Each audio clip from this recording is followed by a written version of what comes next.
the one and only Reverend Jesse Louis Jackson, the deal maker for the disenfranchised, the power broker for the people, the shadow senator.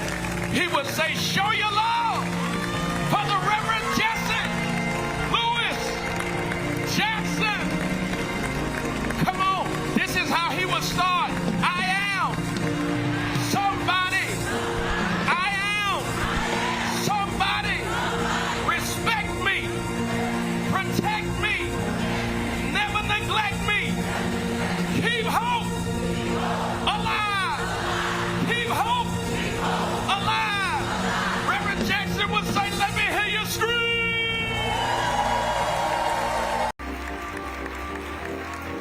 I want to apologize in advance to Governor Gavin Newsom, California, Governor Westmore, Maryland. Come on, clap your hands and let's celebrate them. So grateful to have you. I want to apologize in advance as I introduce the governor of the greatest state in these United States of America, Governor J.B. Pritzker.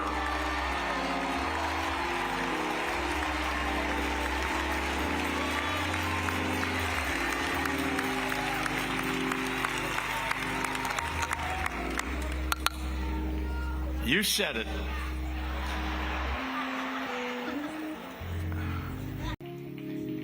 And you could feel his spirit in the movements for justice that have grown from the seeds that he tilled.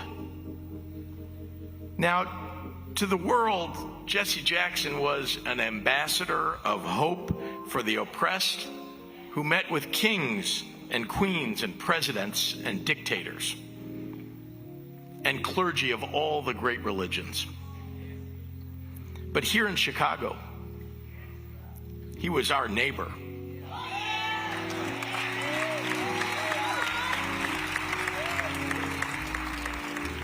He was our friend. We were so proud. We are so proud.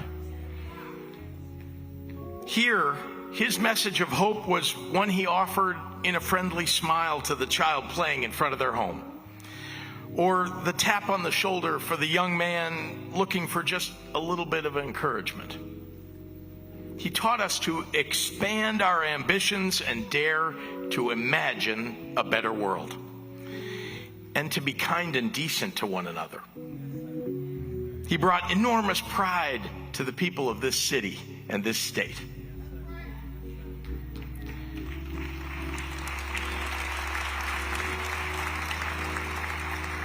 And on a more personal note, it has been an honor that my relatively short time in public office overlapped with Reverend Jackson's long tenure.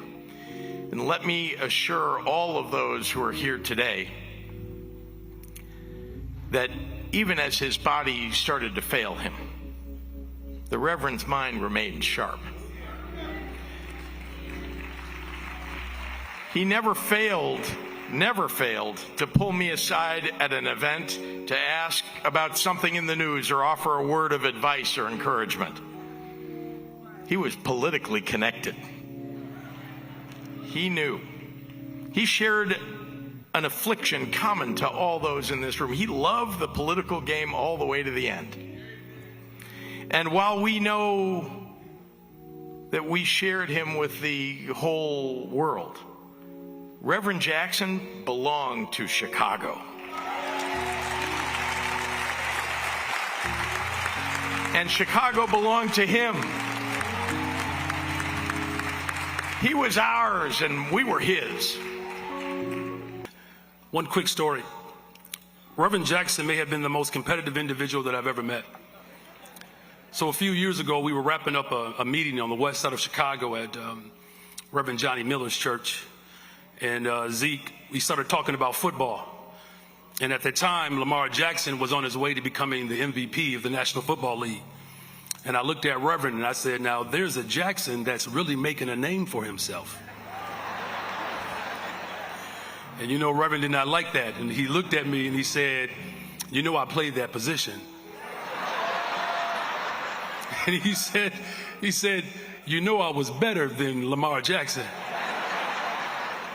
Z, true story. He said, he might be taller, faster, and stronger, but I'm better than him. And I said, Reverend, well, that doesn't leave too many more categories to determine greatness. And I said, in all seriousness, what makes you better? He said, because of my instincts. See, in sports, you hear about how athletes have a good feel for the game.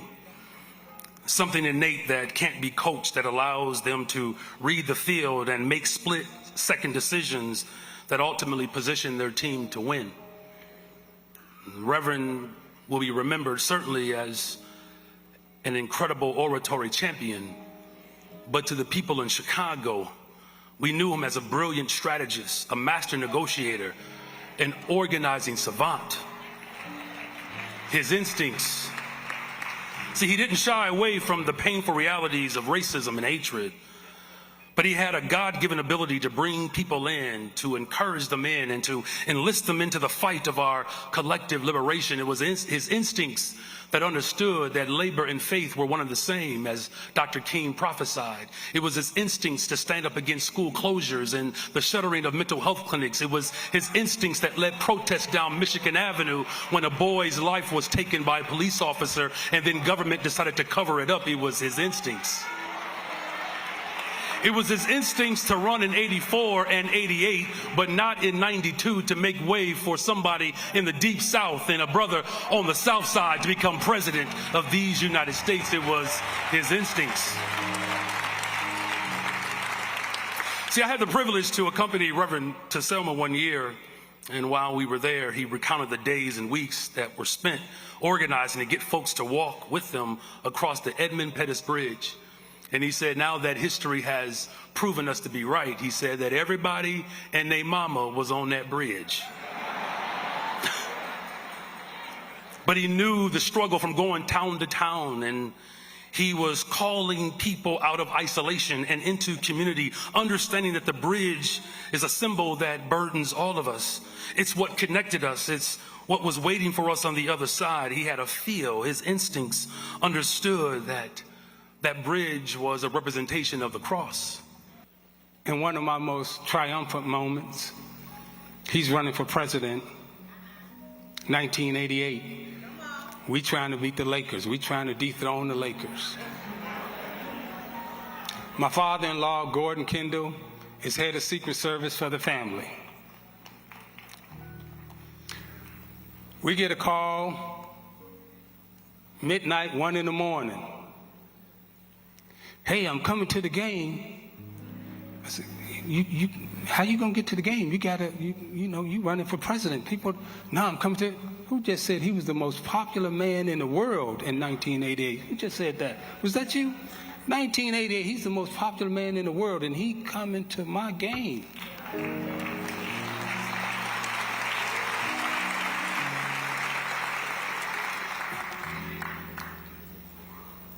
He shows up at the game in my most triumphant moment. We win. He walks in and he kneels and he says a prayer. Then he lifted me up on those big, broad shoulders again. And he left. Years later, my mother passed away. And when my mother died, all of Chicago came out, representatives showed up, and we were at our lowest moment. And Reverend Jackson walked into the church.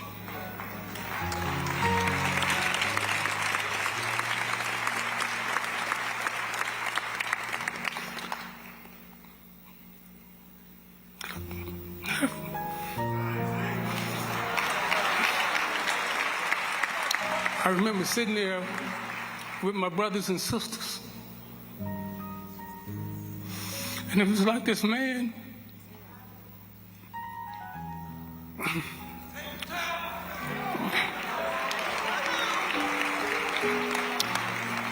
This man who's been there my whole life. When we didn't know what to say, what to do on that day. We had no words from my mama. That man walked up to the stage and said, I got this.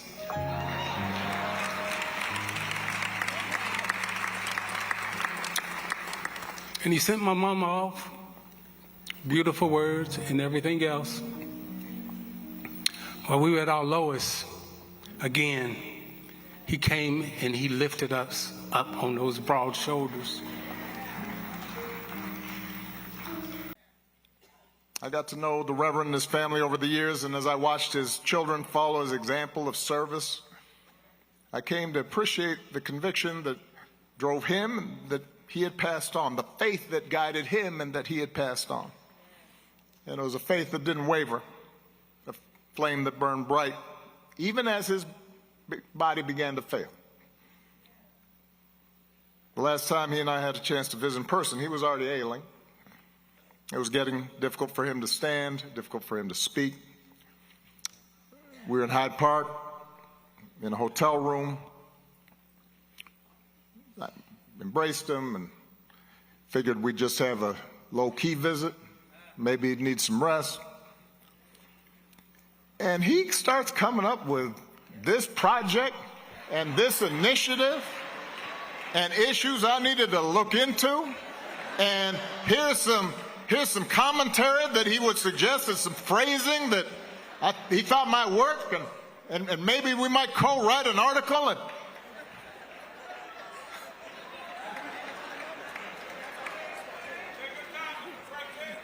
And listening to him, I couldn't help smiling. Because it took me back. And I started reminiscing with him about those Saturday mornings at Push and the breakfast that he'd host, you know, away from the full meeting. And I didn't get a chance to go to that until I was a state senator, and probably Meeks invited me. So I was like, you know, I was tagging along with Meeks. And he'd pull out a piece of paper, you know, he'd scribbled some stuff, and he'd start passing out assignments and pulling together working groups and asking for updates on the latest campaign. And I'll admit, let's face it, those sessions could run a little long and did not always follow Robert's Rules of Order.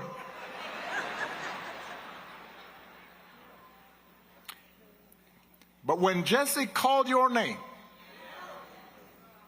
and acknowledged you in that room, especially if you were young, especially if you were just coming up, especially if you weren't sure you could pull off what you thought you might be able to do, especially when you needed help. When he did that, you stood up a little straighter. You knew you'd been seen by this giant. He'd laid hands on you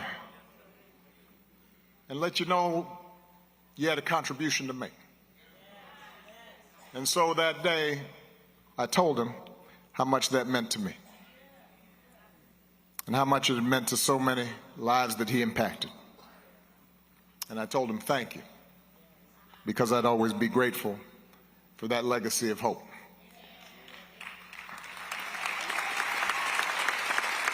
I know I've gone long. It was going to be much shorter until Isiah spoke. I figure if a Detroit Piston can take up this much time,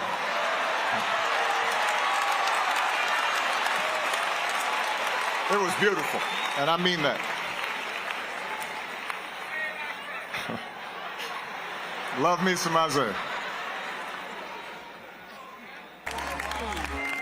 Ladies and gentlemen, the 46th President of the United States, please welcome President Joseph Biden.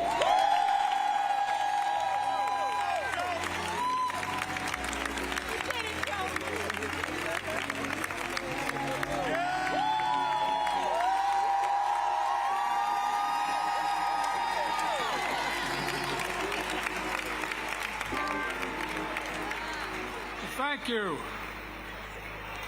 I think that clock is broken. I'll try to keep this under 2 minutes. I knew Jesse We're both young. I'm only 83. There's a, I'll tell you laughing at it. That's 40 times 2 plus. But all kidding aside, we came up through the same time. I knew Jesse, and history remembers him. I knew he was determined and tenacious. I knew he was underrated, undeterred, and unafraid. Not a joke.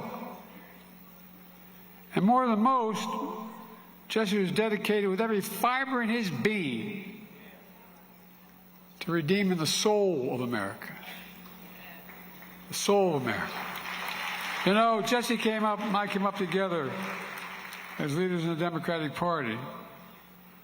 We had very different backgrounds, and in some cases even different views, but never on race.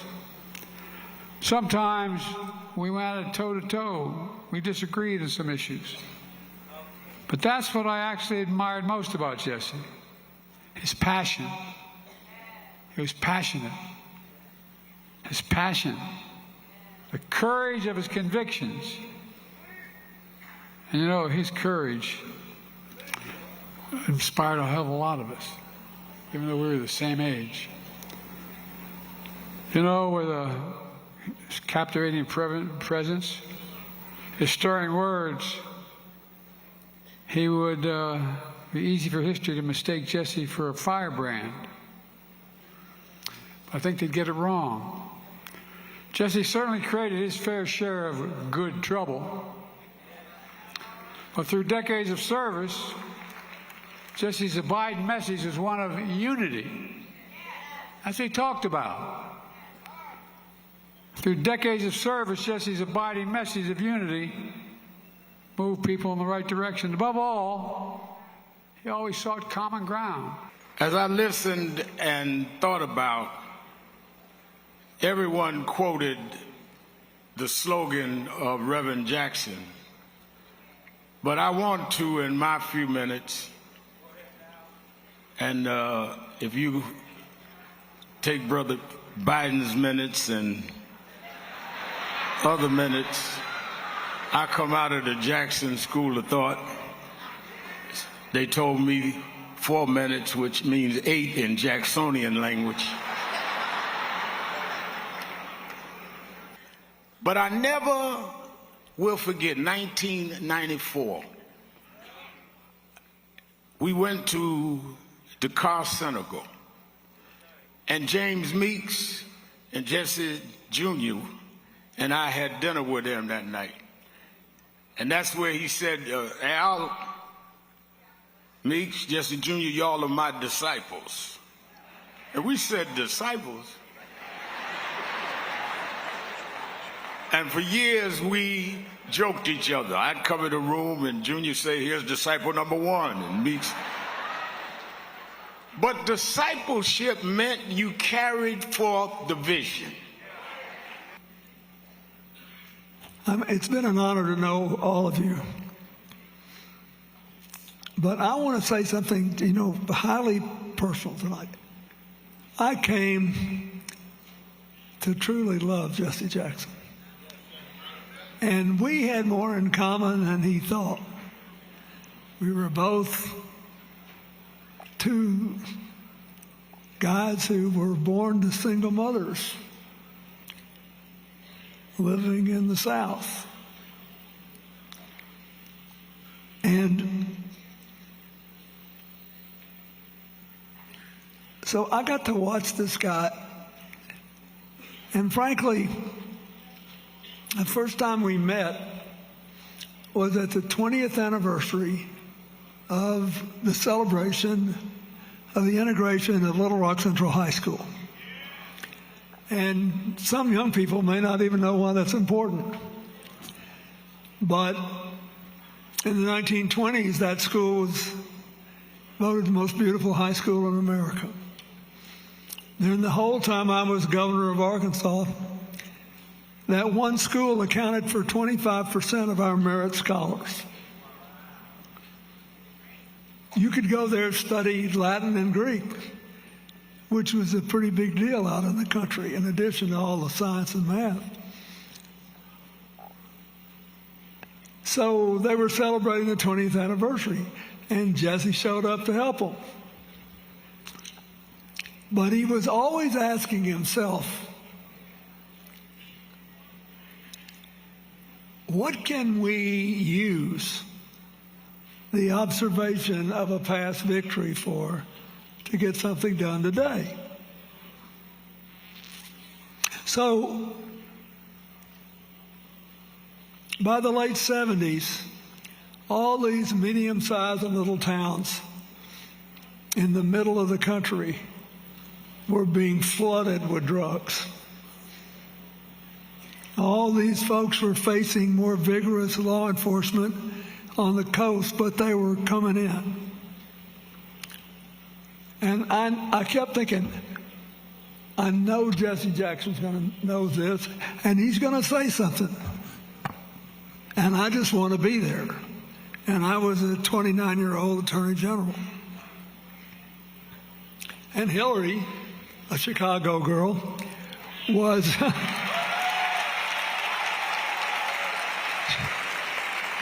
she was practicing law and supporting us because the salary was almost non-existent. So Jesse gets up in front of this crowd of kids, and their eyes were big as dollars. And he said, you owe a lot to the Little Rock Nine who integrated this school. You owe a lot to Daisy Bates and the other people who supported them. You owe a lot to the people who were there long before them.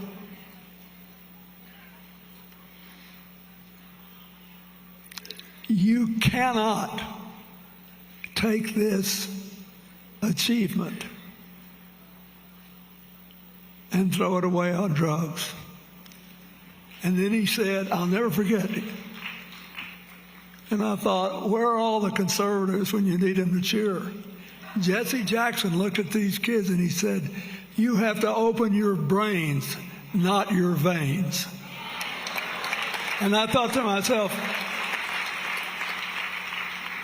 no matter how long I live and stay in politics, I may never have a single line that's that good. I don't think I've ever told anybody this. When the Congress was trying to run me out, and I was in that big impeachment fight, Jesse called me one night in the White House. I thought he was calling me. He said, I don't want to talk to you. I want you to go get Chelsea. Now keep in mind, he's got all this other stuff going on. We got all this stuff. He called me to talk to my daughter to make sure she had her head in the game. And he prayed with her on the phone. And you know, a lot of people, it would never even have occurred to them to do that. So I'm here more as a friend than a former president. He was my friend when I needed him. And I ask you to ask yourself how you can do more by being a better friend and a more effective one. God bless you and thank you. Good afternoon, everyone. Mrs. Jackie, and to the entire Jackson family, on behalf of Doug and my family, we pray with you as we did a couple weeks ago in your home, and we thank you. I thank you. You know, so let me just say, I predicted a lot about what's happening right now.